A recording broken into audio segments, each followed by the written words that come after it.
this next part, that is convolution operation, is so first we have to uh, identify how we as humans identify and recognize images. So we have an example over here of a koala image.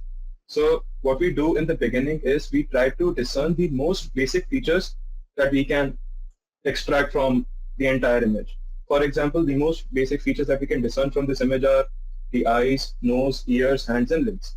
So we identify the koala's eyes, nose, ears, hands, and legs, and then we try to combine these most basic features to make slightly more complex features.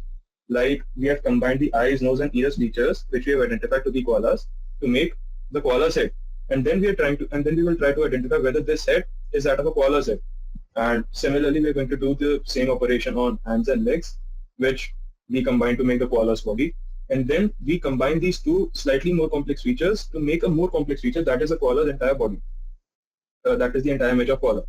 And we identify that to be the koala's entire image. So how do we express this entire operation in machine learning model?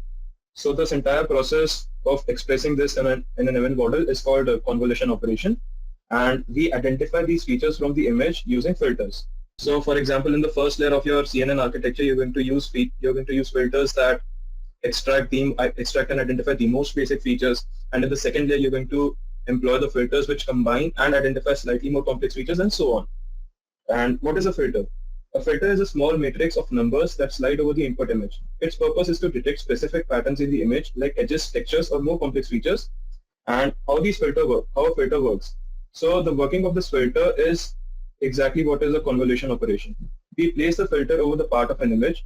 We multiply each value of the filter with a corresponding pixel value, sum up all the multiplied values, which gives us a single number, and then we move the filter to the next part of the image, which is called sliding or striding. And then we repeat. For example, in this image of 9, we have used a stride of 1. The result is a feature map or an activation map showing where that feature exists in the image. And to explain this more clearly, we are going to move to the example in the image in this slide, which is of the digit 9. And in the first layer of your CNN architecture, you're going to identify 3 most basic features, which is that of a loopy pattern, a circular pattern on the top, the vertical line, a straight line which is in the middle, and the diagonal line at the bottom. So we are going to use 3 filters to identify 3 most basic features.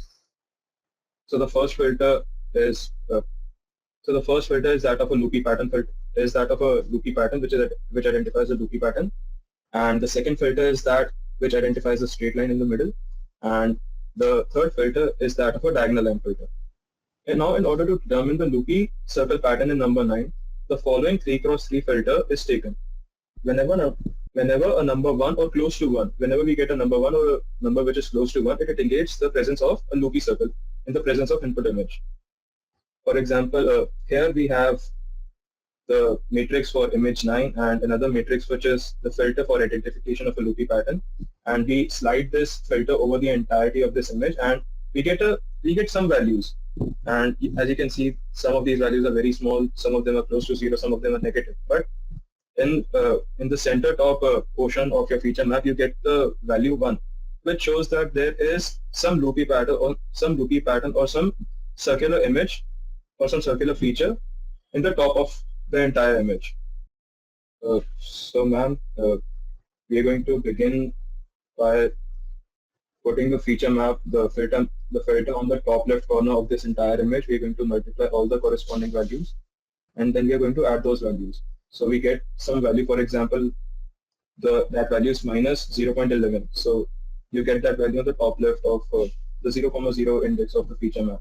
And then we're going to slide the filter by 1. In this case, we are going to use the slide as 1. In some images, you can also use the stride of 2 or 3 or whatever works the best, which is a hyperparameter.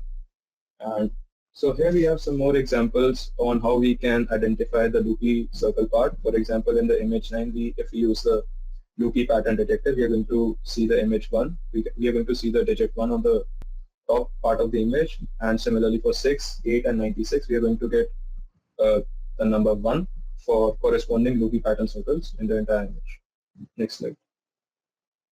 And here, for the rest of these features, for the rest of the basic features of the number 9, the loopy pattern detector, which I've already explained, the vertical line detector, which gives the number 1 in the middle, because that vertical line is in the middle of the entire number, and the diagonal line detector, which lies at the bottom. And now we can apply these filters together in a convolution, and this is the convolution operation. And now we move to the first example, which was that of a koala.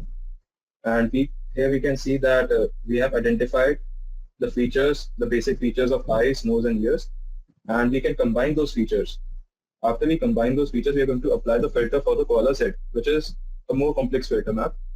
And then we are going to identify the koala's head, and this will give us a number 1.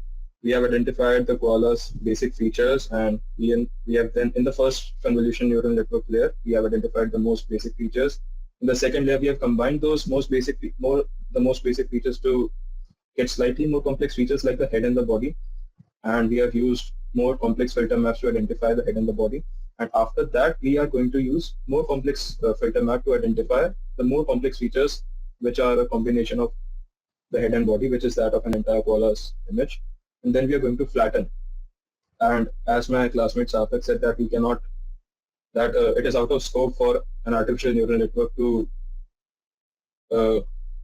work on 2D or 3D inputs. So we are going to flatten that into a 1D vector input array, and that is going to give us a classification.